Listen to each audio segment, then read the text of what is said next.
Hello friends, स्वागत है आपका एक बार फिर से आपके अपने लीगल चैनल सोच पर प्रहार में। मैं हूं एडवोकेट सनी शर्मा और दोस्तों आज के इस वीडियो में एक ऐसी जानकारी आपको देने वाला हूं जिसके अभाव में आप लोग गलत स्टेप ले लेते हैं कई बार।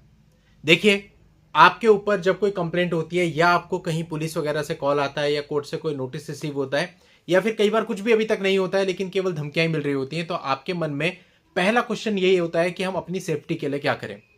और इस चीज के लिए आप बहुत सारी किताबें भी पढ़ते हैं और कई लोगों से संपर्क भी करते हैं, राय लेने की कोशिश भी करते हैं कि क्या करें, लेकिन बावजूद इसके भी कई बार गलती से गलत स्टेप उठ जाता है।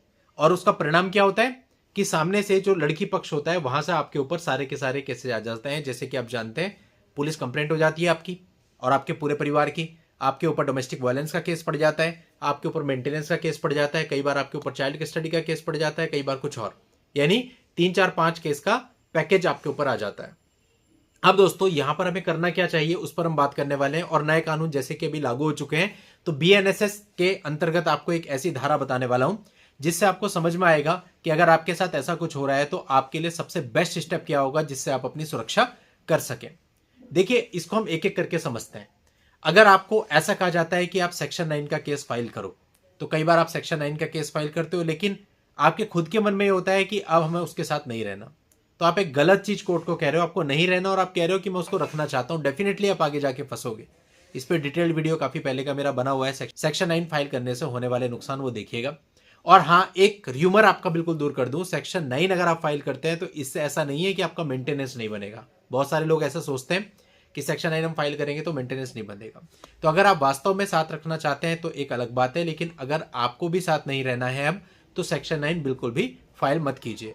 और मेन जो बताने का मकसद है, जैसे ही आप सेक्शन 9 फाइल करोगे उधर से आपके ऊपर सारे केस आ जाएंगे। फिर आपको लगता है हम अपने बचाव के लिए क्या करें, दूसरी राय आपको मिलती है, उनको एक लीगल नोटिस भेज दीजिए। लेकिन जैसे आप एक लीगल नोटिस उनको भेजते हैं, पहला तो ये कि आपका पूरा का पूरा वर्जन ऑन रिकॉर्ड चला जाता है। सेकंड, आपके साथ ये होता है कि जैसे लीगल नोटिस जाता है, कई बार तो लीगल नोटिस का रिप्लाई करते हैं, कई बार बिना रिप्लाई के आपके ऊपर केसेज कर देते हैं। तो ये स्टेप भी सही नहीं कहा जा सकता। अब आती है तीसरी चीज कि कई बार आपको ये बोला जाता है कि आप पुलिस में जाके कंप्लेंट कर दो। अब आप एक पुलिस कंप्लेंट करते हैं, लेकिन इससे होता क्या है, पुलिस दूसरी पार्टी को बुलाती है। अब आपकी कंप्लेंट पे तो कुछ होता नहीं है, 90% वही की वहीं पड़ी रहती है, ज्यादा ज्यादा एक एनसी दर्ज हो जाती है, लेकिन इससे ज्यादा कुछ नहीं होता। पर लड़की वहां आकर के वही डाउरी वाली कंप्लेंट डालती है और आपके ऊपर एक अच्छा खासा मुकदमा दर्ज हो जाता है, यानी फिर से आप वहीं पे फंस गए। तो इन सब चीजों के मद्देनजर आज की इस वीडियो में मैं आपको बताऊंगा कि आपके लिए बेस्ट स्टेप क्या होगा। देखिए, आपके लिए बेस्ट स्टेप ये होगा कि आप एक इस प्रकार की पिटीशन फाइल करें जो पिटीशन फाइल होकर के रिकॉर्ड पे आ जाए, लेकिन सामने वाली पार्टी को कुछ भी पता ना चले। अगर सामने वाली पार्टी को कुछ पता नहीं चलेगा तो वो अपनी तरफ से कोई स्टेप नहीं लेगी। बहुत बार ऐसा देखा जाता है कि 6 महीने मायके में रहते हुए उन्होंने भी कुछ नहीं किया, आपने भी कुछ नहीं किया। तो ये आपके लिए एक फायदे का सौदा होता है, क्योंकि जो समय इस तरह से गुजर जाता है ये आपको बेनिफिट देता है बाद में। अब आपने क्या करना है, आपने अपनी तरफ से एक पिटीशन डिजाइन करनी है जिसमें आपको अपनी पूरी कहानी नहीं लिखनी है। केवल इतना ही लिखना है कि इतनी तारीख को आपकी शादी हुई थी, इतनी तारीख को आपकी पत्नी आपके घर से चली गई थी और वर्तमान समय में वो किस किस प्रकार से आपको प्रताड़ित कर रहे हैं, धमका रहे हैं। सिर्फ इतना, पूरी कहानी आपको नहीं लिखनी। और उसमें एक लाइन जरूर ऐड कर देनी है कि बहुत सारी चीजें ऐसी हैं जिसको आप पिटीशन को संक्षिप्त रखने के कारण यहां पे नहीं बता रहे हो। और ये एक पिटीशन फाइल कर देनी है आपको सीधा जाकर के कोर्ट में। आपके यहाँ पे चीफ जुडिशियल मजिस्ट्रेट साहब जो होंगे वहां पे ये पिटीशन फाइल हो जाएगी। ये पिटीशन होगी आपकी इंफॉर्मेशन पिटीशन और ये फाइल होगी अंडर सेक्शन 33 ऑफ बीएनएसएस। और ये पिटीशन जब आप कोर्ट में फाइल करेंगे तो कोर्ट इसको अपने रिकॉर्ड पे ले लेगा। ये ऑनलाइन भी शो होगी, लेकिन इसमें किसी प्रकार की समनिंग दूसरी पार्टी को नहीं की जाती है। जस्ट एक इंफॉर्मेशन है जो आप मजिस्ट्रेट साहब को दे रहे हैं अपनी सुरक्षा हेतु। और जब आप ये फाइल कर देंगे तो आप इसकी एक सर्टिफाइड कॉपी निकाल के अपने पास रख लें। अब फ्यूचर में 1 साल बाद, 6 महीने बाद, 2 साल बाद जब भी वो लोग अपनी तरफ से कोई एक्शन लेंगे तो आपके पास एक अच्छा डिफेंस होगा कि भाई हमने हमारे साथ जो कुछ हुआ पहले से मजिस्ट्रेट साहब को सूचित कर रखा है। हमें 1 साल पहले तो नहीं पता था कि 1 साल बाद केस करने वाले हैं। तो यानी आपके बचाव के लिए एक बहुत ही अच्छा कदम ये होगा। और इस कदम को लेने की वजह से आपके ऊपर कुछ नेगेटिव भी नहीं होगा। ऐसा भी नहीं होगा कि आप इंफॉर्मेशन पिटीशन फाइल करोगे तो वहां से आपके ऊपर बहुत कुछ आ जाएगा, क्योंकि उनको पता ही नहीं चलेगा।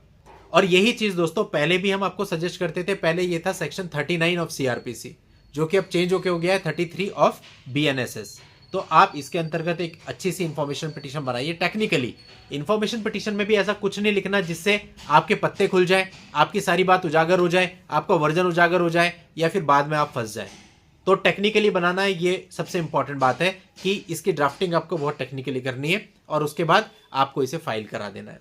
अब देखने में ये भी आता है कि बहुत सारी जगहें ऐसी हैं, छोटी जगहें स्पेशली, जहां पर इंफॉर्मेशन पिटीशन को ले जाने के बाद आपको ये बताया जाता है ऐसी कोई पिटीशन होती ही नहीं, ऐसा कुछ पिटीशन फाइल ही नहीं होती। इवन बहुत सारे लोगों को हेल्प करने के लिए मैंने इस प्रकार की पिटीशन की कॉपी भी दी कि भैया ये देखो, ये कॉपी फाइल हो रखी है रिसेंटली। लेकिन बात वही होती है कि जो चीज हमारी समझ से बाहर होती है हम कह देते हैं कि ऐसा कुछ होता ही नहीं है। तो ऐसा नहीं है दोस्तों, कानून पूरे भारत में एक ही है। अगर एक स्टेट में एक जगह पे सेम पिटीशन फाइल्ड है और वो ऑनलाइन आपको दिखाई दे रही है तो दूसरी जगह पे भी फाइल होगी। इट मीन्स जो मिस्टेक है वो कहीं और हो रही है। तो छोटी जगहों पर इस प्रकार की दिक्कतें सामान्य है। डेफिनेटली अब ये आपके लिए चैलेंज है कि आप कैसे इसको फाइल करवाते हैं, लेकिन लीगली बिल्कुल फाइल हो सकती है। बड़े शहरों की बात करें तो वहां पे तो देखो इस तरह की चीजें सामान्य होती हैं, लोगों को पता होता है, लेकिन छोटे शहरों में इस प्रकार की दिक्कतें आती हैं। लेकिन इसके बावजूद भी जो लीगल है आप उसे कर ही सकते हैं, उसमें कोई दुविधा नहीं है। लेकिन इसके बावजूद भी जो लीगल है सो लीगल है, आप उसको कर सकते हैं। अगर कोई आपका साथ ना भी दे तो आप 18% भी फाइल कर सकते हैं, उसमें भी कोई किसी भी प्रकार की परेशानी नहीं है। चलिए दोस्तों, आज के इस वीडियो में इतना ही। नेक्स्ट वीडियो में नई जानकारी के साथ मैं आपसे फिर मिलता हूं। तब तक के लिए goodbye and thank you for watching. Take care.